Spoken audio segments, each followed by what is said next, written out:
منڈی Bahauddin district drug controller Saqib Javed کا alternative ادویات سے متعلق اہم بیان۔ Secretary action committee chemist association Muhammad Tauseef Khan, press secretary Afzaal Hussain Baraich اور general secretary Mandi Bahauddin press club chairman DHDA homeopathic doctor Syed Mazahir Hussain Zaidi کی doctor of pharmacy district drug controller Saqib Javed سے خصوصی ملاقات۔ District drug controller Saqib Javed کو میڈیکل سٹور، فارمیسیز اور ہومیوپیتھک ڈاکٹرز کے تحفظات سے متعلق آگاہ کیا گیا۔ ڈرگ کنٹرولر ثاقب جاوید کا کہنا تھا کہ ہومیو ڈاکٹرز حکیم، نرسز اور MBBS ڈاکٹرز تمام شعبہ صحت کے اہم سٹیک ہولڈرز ہیں اور آئین پاکستان قانون کا حصہ ہیں۔ رجسٹرڈ میڈیکل پریکٹیشنرز ہیں۔ یہ تمام ہیلتھ پروفیشنلز قانونی دائرہ کار میں آتے ہیں۔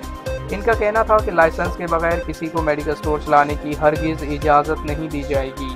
اس کے خلاف سخت قانونی کارروائی عمل میں لائی جائے گی۔ ان کا مزید کہنا تھا کہ فارم نمبر 6 آلٹرنیٹیو کمپنیز کی رجسٹریشن کا فارم ہے، جبکہ پروڈکٹ رجسٹریشن فارم نمبر 7 ہے۔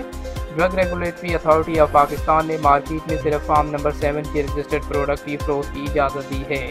تمام homeopathic, allopathic, herbal medical store, pharmacy صرف فارم نمبر 7 ریپ سے رجسٹرڈ ادویات کی فروخت کریں۔ ان کا کہنا تھا کہ ادویات کی غیر قانونی تشہیر کے خلاف بھی ڈریب ایکٹ کے تحت سخت کارروائی عمل میں لائی جائے گی۔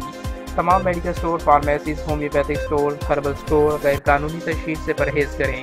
اپنی دکان سے غیر قانونی تشہیر کو ہٹا دیں۔